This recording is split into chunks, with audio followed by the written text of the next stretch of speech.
दोस्तों, जैसा कि आप सभी को विदित होगा कि अभी पिछले 7 सितंबर को हमने भगवान श्री कृष्ण का जन्म दिवस श्री कृष्ण जन्माष्टमी के रूप में बहुत धूमधाम के साथ मनाया था। लेकिन इसके साथ ही इससे जुड़ी हुई एक महत्वपूर्ण बात है कि भगवान श्री कृष्ण के जन्म के ठीक 15 दिनों के बाद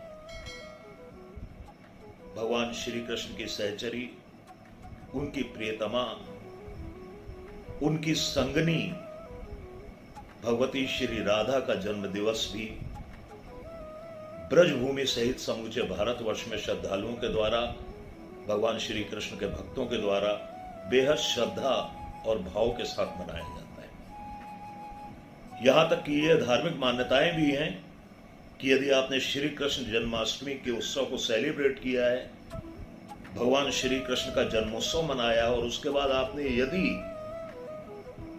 राधा माँ का जन्म दिवस सेलिब्रेट नहीं किया, राधा माँ के जन्म दिवस के अवसर पर जिसे हम राधा अष्टमी कहते हैं, पूजा पाठ श्रृंगार इत्यादि नहीं किया, व्रत इत्यादि नहीं किया, तो आपको श्री कृष्ण जन्माष्टमी के व्रत का, पूजन का पूर्ण फल प्राप्त नहीं होगा। इसके पीछे मान्यता है कि भगवान श्री कृष्ण राधा के बिना अधूरे हैं और राधा श्री कृष्ण के बिना।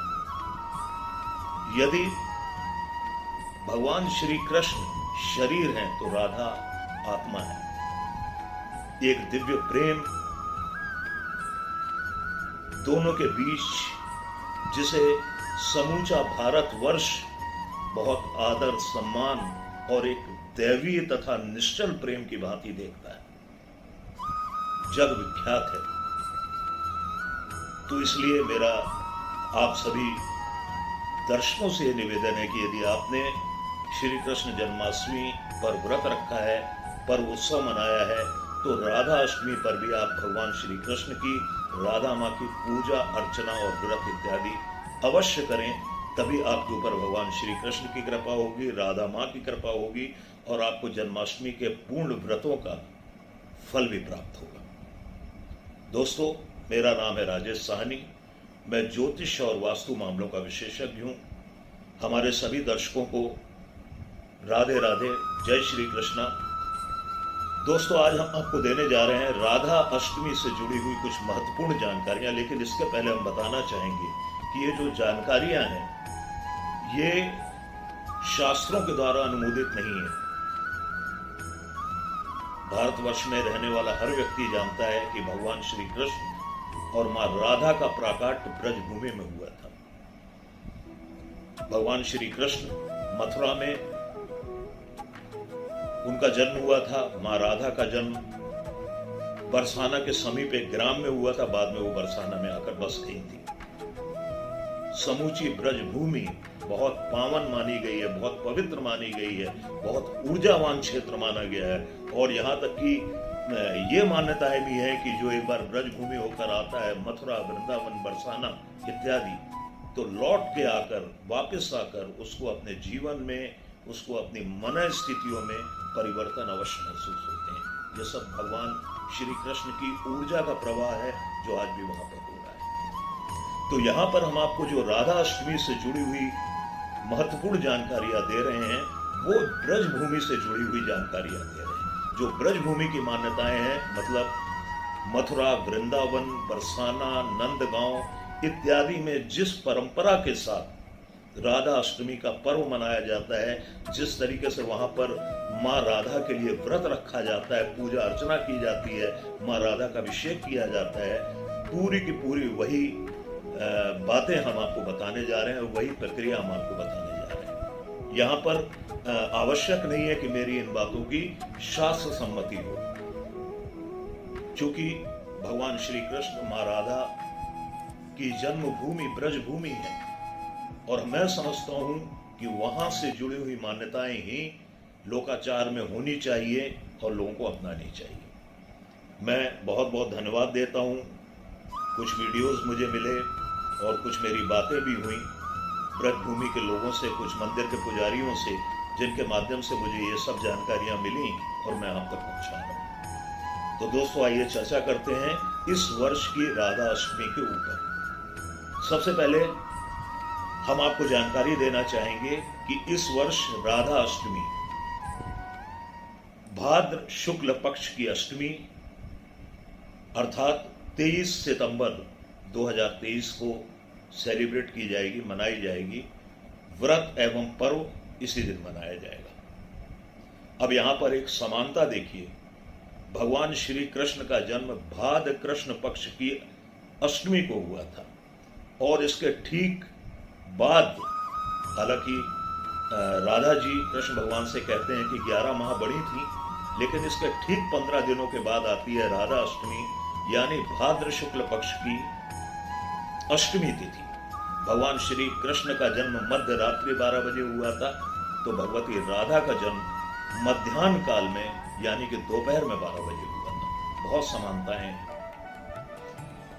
ऐसी मान्यता है कि राधा ने जब तक भगवान श्री कृष्ण को देख नहीं लिया था तब तक उन्होंने अपनी आंखें नहीं खोली थी, अर्थात उनकी जो आंखें खुली थी वो लगभग जन्म के 11-12 माह के पश्चात। भगवती राधा को लक्ष्मी का प्रतीक माना गया है। लक्ष्मी का यानी, मैं लक्ष्मी तो छोटा शब्द यूज कर रहा हूं, महालक्ष्मी का अवतार माना गया। और ऐसी मान्यता है कि वे कमल के फूल या अष्टदल कमल के साथ उत्पन्न हुई।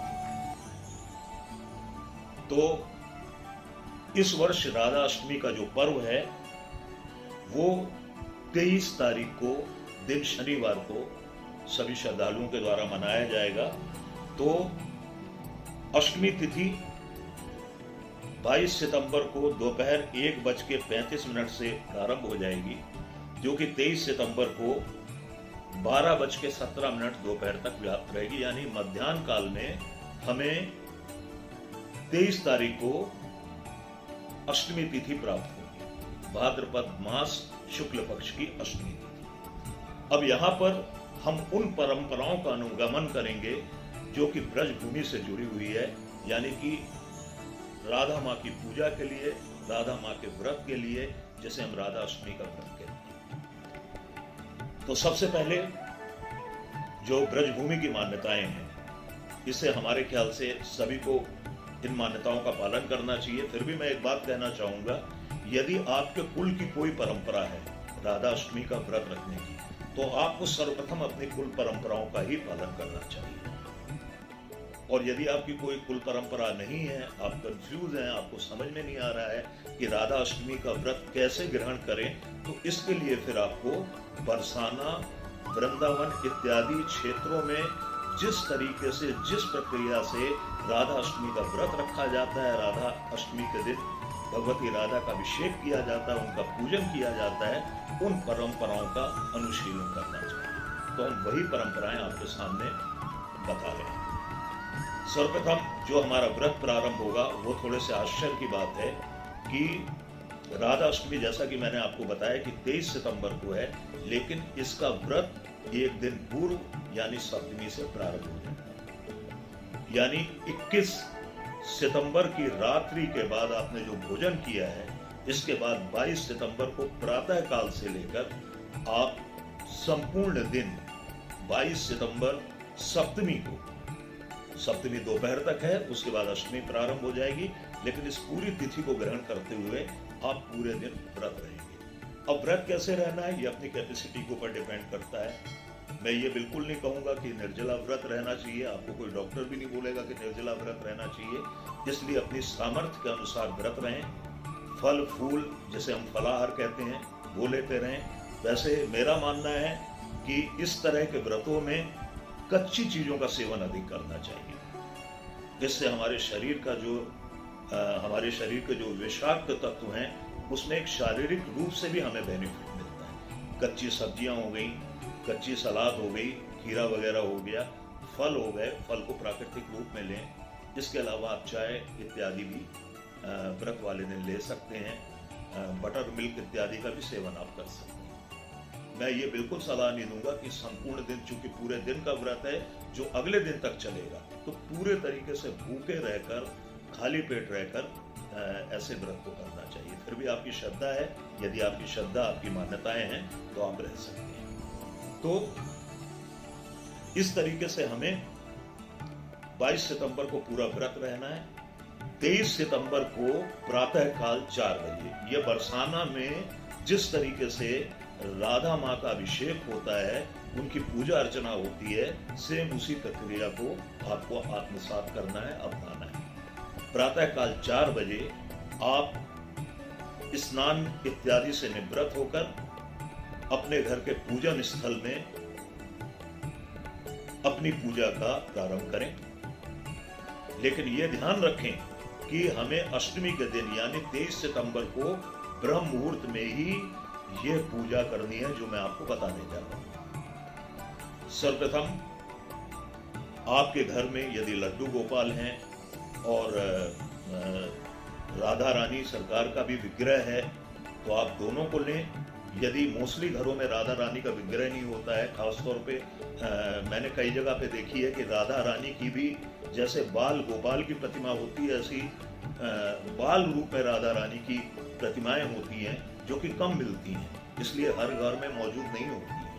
तो यदि आपके पास राधा रानी का विग्रह है तो सर्वप्रथम पूर्ण रूप से पंचोपचार पूजन करने के पहले पंचामृत से मूर्ति को स्नान कराएं।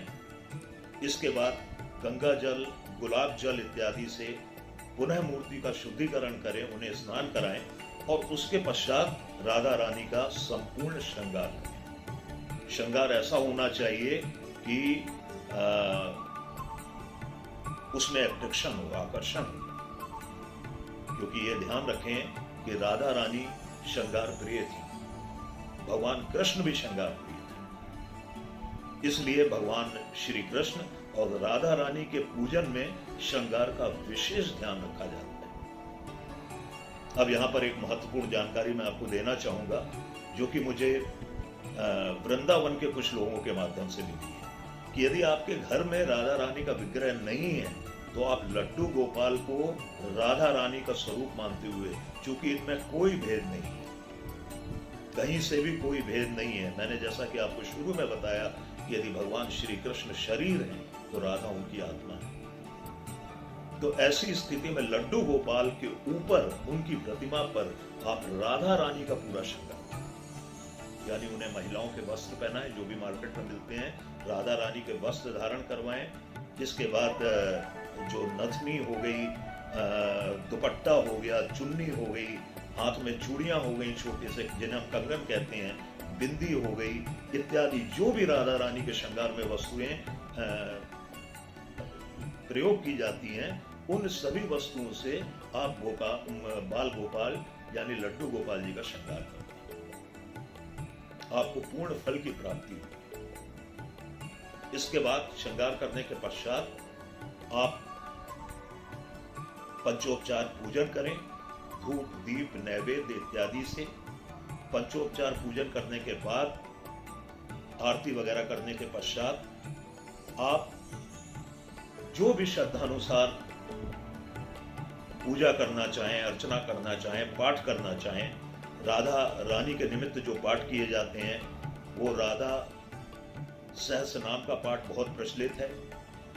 इसके अलावा राधा जी के नामों का पाठ बहुत प्रचलित है, राधा चालीसा बहुत प्रचलित स्त्रोत है। तो इस तरीके से आप कोई भी एक उचित स्त्रोत का चयन कर लें या उचित पाठ का चयन कर लें और उसे करें। और यदि कोई भी आप ये चीजें आपके पास उपलब्ध नहीं है तो राधा नाम ही काफी है। राधा नाम के मंत्र का, राधा नाम स्वयं में एक महामंत्र है। ऐसा कहते हैं कि राधा नाम लेने से भगवान श्री कृष्ण भी खींचे चले आते हैं।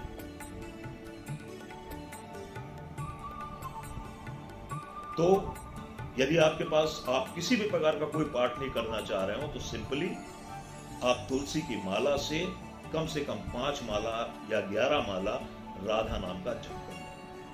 यह आपकी पहली प्रक्रिया समाप्त हो गई, जो कि ब्रह्म मुहूर्त में यानी कि सुबह 4 बजे के आसपास प्रारंभ होगी और समाप्त होगी। इसके पश्चात जैसा कि मैंने आपको बताया कि भाद्रपद मास शुक्ल पक्ष की अष्टमी तिथि वो मध्याह्न काल में राधा रानी का प्रादुर्भाव हुआ था, जन्म हुआ था। इसलिए मध्याह्न काल में भी राधा रानी की पूजा करना नितांत आवश्यक है।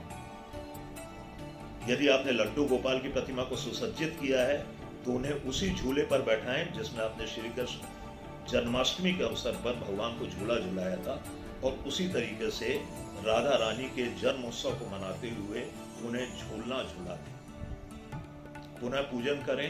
इसके बाद उन्हें उनकी पसंद की वस्तुओं का भोग अर्पित करें। मुझे ब्रज के लोगों के द्वारा जानकारी मिली कि राधा रानी को अरबी की सब्जी बहुत पसंद है। राधा अष्टमी के दिन ये सब्जी जरूर बनानी चाहिए और नैवेद्य के रूप में उन्हें अवश्य अर्पित करनी चाहिए। तो इस तरीके की आप कोई भी सब्जी अरबी का कोई भी अरबी की डिश बना के राधा रानी को प्रसाद लगा सकते हैं। दूध से बने हुए पदार्थ, पंचामृत, दूध से बने हुए पदार्थ जैसे खीर, दूध से बनी हुई मिठाइयाँ इत्यादि का आप नैवेद्य अर्पित कर सकते हैं। फलों का नैवेद्य अर्पित कर सकते हैं। जितना भी आप यथासंभव कर सकें सेलिब्रेट करते हुए राधा रानी के जन्मोत्सव को आप 23 सितंबर 2023 को मनाएंगे। और मैं बार बार रिपीट कर रहा हूं कि जिन्होंने भी श्री कृष्ण जन्माष्टमी का व्रत रखा है उन्हें राधा अष्टमी पे भगवती राधा की पूजा अर्चना और व्रत आवश्यक रूप से करना चाहिए। और मैं बड़ी ईमानदारी से स्वीकार कर रहा हूं, ये जानकारी मुझे भी पहली बार, तो मुझे लगा कि आप सभी को यह महत्वपूर्ण जानकारी देना बहुत आवश्यक है, क्योंकि हम में से बहुत से लोगों को नहीं मालूम। ये सारी जो बातें हैं ये ब्रज भूमि के आसपास ही मानी जाती है, वहां पर ही मानी। हालांकि हमारे देश में बहुत कृष्ण भक्त हैं, वैष्णव संप्रदाय के लोग हैं जो कि इन चीजों को बहुत तरीके के साथ बहुत सुनियोजित ढंग से मनाते हैं। इसके बाद व्रत का पारण, जैसा कि हमारी जो मान्यताएं हैं कि भगवान श्री कृष्ण के मध्यरात्रि 12 बजे के बाद ही व्रत का पारण कर देते हैं लोग कि भगवान का जन्म हो गया, अब उत्सव मनाइए, खाना खा लीजिए, अपने व्रत का पारण कर लीजिए। हालांकि मेरा मानना यह है कि अगले दिन सूर्योदय के बाद ही व्रत का पारण करना चाहिए, लेकिन अधिकांश लोग मध्यरात्रि 12 बजे के बाद जन्माष्टमी व्रत का पारण कर देते हैं। इसी प्रकार से राधा अष्टमी के व्रत में भी मध्याह्न काल के बाद यानी दोपहर 12 बजे के बाद भगवती राधा की संपूर्ण पूजा अर्चना करने के बाद उन्हें झूला इत्यादि झुलाने के पश्चात आप अन्न ग्रहण कर सकते हैं, अपने व्रत का पालन कर सकते हैं। फिर मैं रिपीट करना चाहूंगा, ये व्रत 22 सितंबर सप्तमी को प्रातः काल से प्रारंभ होगा, जो कि 23 सितंबर को मध्याह्न काल के बाद समाप्त होगा। आशा करता हूं कि आपको जो मैंने जानकारी दी है तथ्यात्मक रूप से ये पूरी ब्रजभूमि से जुड़ी हुई है, बरसाना क्षेत्र से जुड़ी हुई है।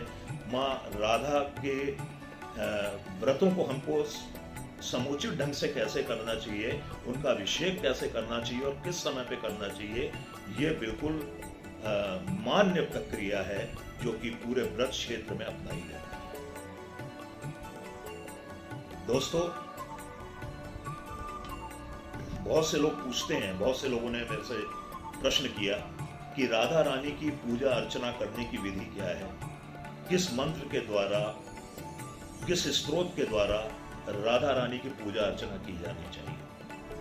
तो जैसा कि प्रेमानंद महाराज जी भी अपने वीडियोस में कहते हैं और भी मैंने भगवान श्री कृष्ण के भक्तों के मुंह से ये बात सुनी है कि राधा नाम ही पर्याप्त है, किसी स्तोत्र की, किसी पाठ की आवश्यकता नहीं। राधा राधा आप जपते चलें, भगवान श्री कृष्ण की भी असीम कृपा आप पर होगी और राधा रानी तो कृपा करेंगी ही करेंगी। दूसरी एक महत्वपूर्ण बात मैं राधा अष्टमी से संबंधित आपको बताना चाहूंगा कि राधा की पूजा अर्चना हमेशा सहचर भाव से की जानी चाहिए, सखी भाव से की जानी चाहिए। और आपको शायद जानकारी भी होगी कि एक सखी संप्रदाय भी है जो कि पूरी इन्हीं भावनाओं के साथ भगवान श्री कृष्ण और राधा रानी की साधना, उपासना, पूजन इत्यादि की प्रक्रिया करता है। सहचर भाव का मतलब होता है कि हम अपनी सखी मानकर भगवती श्री राधा की का श्रृंगार करें, उनकी समूची पूजा अर्चना करें। कुछ देर के लिए पुरुषों को भी अपने अंदर स्त्रियोचित भाव लेकर आने चाहिए। वैसी ही मृदुलता, वैसी ही कोमलता, वैसी ही सॉफ्टनेस अपने अंदर लेके आनी चाहिए जबकि वो श्रृंगार कर रहे होते हैं, जबकि वो राधा नाम का जाप कर रहे होते हैं। एक सौम्यता आपके अंदर होनी चाहिए, क्योंकि भगवान श्री कृष्ण और राधा रानी प्रेम के देवता हैं, जिनको प्रेम से वश में किया जा सकता है। साधना उपासना इन्हें नहीं बांध सकती। आपकी भावनाएं ही इन देवताओं को वश में कर सकती है। तो इसलिए यह किंवदंती है कि राधा रानी की पूजा अर्चना, उनका व्रत, उनका श्रृंगार सहचर भाव से किया जाना आवश्यक है, तभी संपूर्ण फलों की प्राप्ति होती है और राधा मां की कृपा प्राप्त होती है। तो दोस्तों, हमारा ये वीडियो आपको कैसा लगा हमें जरूर कमेंट करके बताइएगा, और हमारे चैनल को यदि आपको हमारे वीडियो पसंद आ रहे हैं लाइक करें, सब्सक्राइब करें। बहुत जल्द हम ज्योतिष से जुड़ी हुई महत्वपूर्ण जानकारियां, ज्योतिष से जुड़े हुए अपडेट्स भी अपने इस चैनल के माध्यम से आप तक लेके आ रहे हैं। तो बहुत बहुत शुभकामनाओं के साथ आप सभी को राधाष्टमी की ढेर सारी शुभकामनाएं। मां राधा रानी की कृपा हम सभी पर हो। राधे राधे, जय श्री कृष्ण।